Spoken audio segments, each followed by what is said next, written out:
We got an absolute treat today. We got one of the newest coaches in the CJFL. One of my favorite coaches too in the short time period. We got Marshal Klein, new head coach of the Edmonton Huskies. So welcome to the show. So we're just gonna jump right into it because I know you're a busy guy. You got a lot of camps, so we're gonna make it short but sweet. So, you know, new head coach coming off a bit of a down season with the Huskies. One thing I know is looking at the records, the Huskies go through these swings. They'll be really good, then they'll drop off a bit, then they'll be really good. So the past 2 years probably, haven't been the usual standards. How do you think your team could bounce back after, a bit of a down season for your guys' standards? I think there was a lot of external factors that added to kind of our performance. Obviously, we were going through some midseason coaching changes, and we had a lot of injury issues. Losing Jackson week one is not ideal. Trying to head into a whole season with QB1 on the bench for, I think he was on the bench for 6 games for us was tough.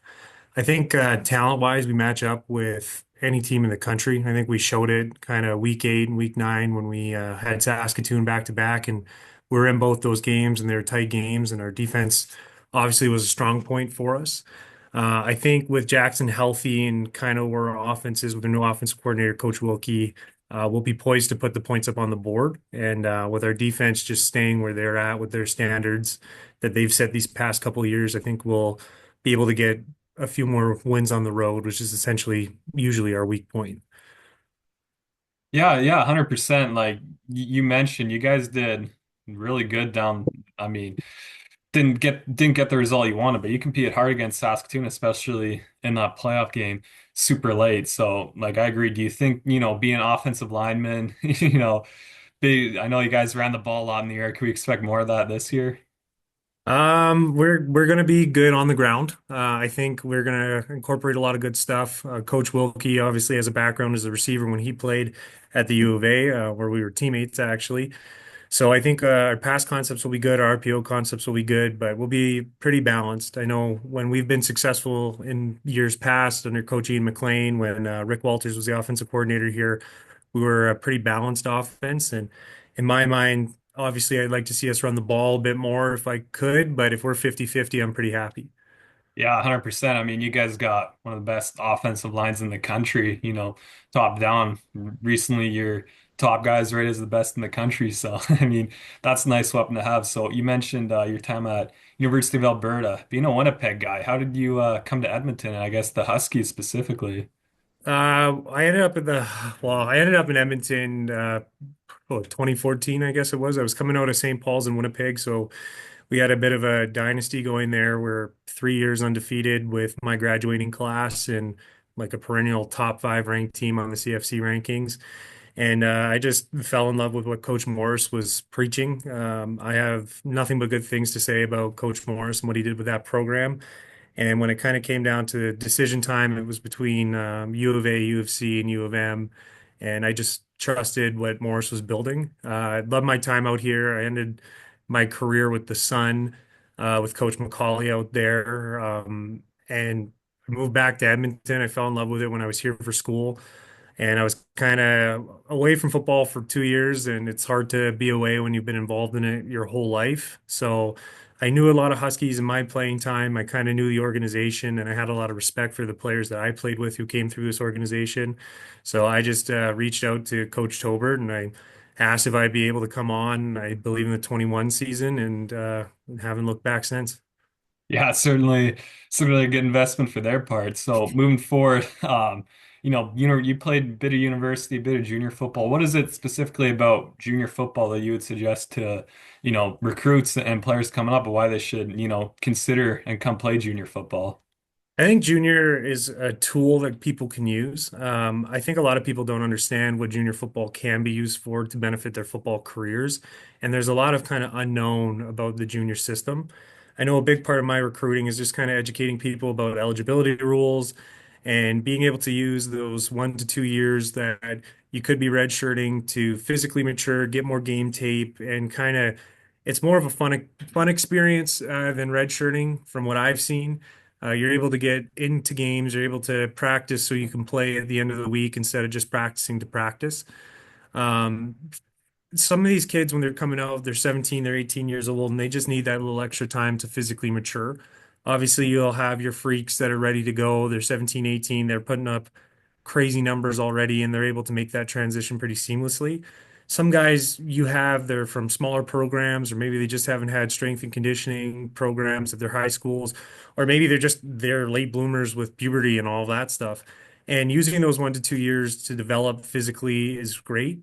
But then if you're willing to stay in junior, there's a lot of good opportunities to move on to the CFL even. I know with the Huskies, we've sent a few guys directly from our club to the CFL. Most recently was O'Shane Samuel, who had a pretty good career with the BC Lions. So it's just a fun place to play football. If you want to go into trades, you're able to kind of pursue different educational paths. And it's less business-like at this level. It's kind of the last level where there's not as much pressure on the kids. It's not as much of a business environment because when you do make the jump to youth sports, there's a lot expected of you and there's money involved. I think when people's careers depend on the performance of the team, there's a lot more stress that these athletes have to deal with. And you kind of get a couple of years at the junior level where you don't have to deal with the added stress and you can just kind of focus on building your career, starting your education, and just having fun playing football. Yeah, no, that's a great point. And one thing I'll add is like the whole culture and teammate element part of it. And I noticed that with a lot of different programs, like they sell their culture and the team element. And you could tell guys are kind of just there for the love of games. So if you could talk a bit about the culture of the Edmonton Huskies, because I see your posts on social media. It's, I mean, it looks like a great place to play. All the boys are slamming the weights around. Looks like a pretty welcoming and exciting environment for new guys. Yeah, I think culture with the Edmonton Huskies has always been something that's important. It's been at the forefront since we came into the league in 1954. I know when I took over this position, I reached out to all of our alumni and I was getting emails back from people that were members of the very first Edmonton Huskies team, or we still have a lot of active members who are on the national championship teams from 1962, 63, and 64. And it's just promoting a brotherhood.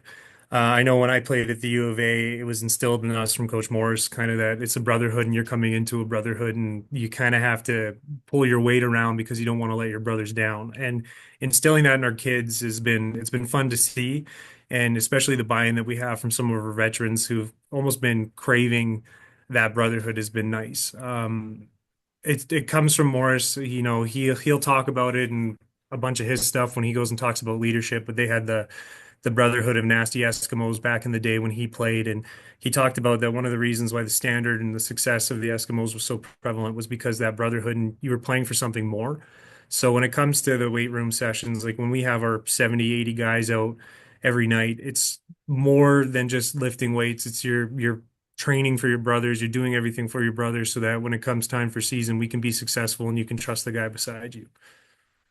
Yeah, that's love seeing those videos. That's really the beauty about junior football, in my opinion. So little, not exactly what we are talking about, but there's two Edmonton teams. You got the Wildcats and the Huskies. That's nothing that no other junior program has to deal with. How are you able to navigate that with I guess the Edmonton rivalry of like recruiting? It's definitely a challenge. But I think kind of the best route with it is you just have to promote your program. I know years past between both organizations, there's been times where one organization will talk poorly about another. But I feel like we have a unique opportunity in Edmonton to allow not just 90 kids an opportunity to be playing at the junior level, but 180 kids. And we are a larger city, so there's a lot of talent. And the nice thing in Alberta is we have the ability to pull from Red Deer, we have the ability to pull from Fort Mac, from Grand Prairie, and we're seeing a trend kind of right now where a lot of these small town programs have some pretty exceptional football players. So it's tough because when you're in the city, it's a bit of a battleground, but both programs have had success going out to, other towns. Like I know for us, Holy Rosary out in Lloydminster has always been a stronghold for us. And Coach Oreo over there is a fantastic program, and we try and take as many of those Rosary kids in because we know that they'll develop and become pretty phenomenal football players. And just like the Cats will have their strongholds in other towns and they're able to pull from those. So it's definitely unique, as in that we have to recruit against another team, whereas with the zoning rules, other teams don't have to focus on that as much outside the Saskatchewan teams in the small towns. But I think it just makes both programs better if we can, work on our recruiting and kind of help more kids be able to play football at the next level. Yeah, that's a great point. Anytime you can, give guys more opportunities to play football, it's a great thing. And both teams have been successful. Wildcats not as much recently, but you guys both got two natties apiece since 2005 or 2004, something like that. So both have been successful. So just last question before I let you go out. You already talked a bit about it, but just sell your program. Why should high school kids and players want to come play for the Edmonton Huskies? We're a team that's committed to kind of clawing back into being a national prominence. So people coming into this program, the people that we have in this program have bought in to not only be excellent in football, but to be excellent in their careers and in their education. And our kind of goal is to act as a stepping stone for athletes coming into our program. As much as I'd love to have all these kids for 5 years, that's not my goal as a coach. My goal as a coach is to make them as good as they can be so they have an opportunity to move on to the youth sports level, to have their education paid for, and to be able to compete at the highest level they can compete at. And with that as well, we work hard for building opportunities when it comes with careers. We use our alumni network quite often to try and get these kids set up so that they're able to work, they're able to be successful in the professional life. And it's just a family. It's one of those teams where when you do come in here, you're a Husky for life, and that means that it doesn't just we don't stop supporting you as soon as you're out the door, be it to a youth sports program or just moving on in life. We're here to support these kids. As long as they're willing to ask for help, we'll find ways to help them, be it if it's setting them up in the coaching world, being if it's helping them find alumni to get better work or whatever it is. We're committed to these kids for life, and that has been something that has been set here years and years and years before I was here. If you go back and you look at the old coaching staffs and the old admin, I know this year we're inducting a gentleman by the name of Bob Beulah into our Hall of Fame. And that's somebody who he is the Edmonton Huskies, and he's helped countless young men be able to move on, find careers, and be successful outside of football, but as well inside of football with the countless pros that have come through the program when he was in charge.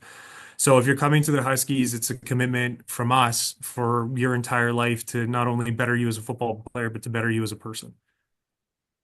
Well said. So thanks, Coach, for graciously taking time out of your busy day to come on. So hopefully we'll chat again soon during the season, and best of luck. Absolutely. Thanks for having me on, man.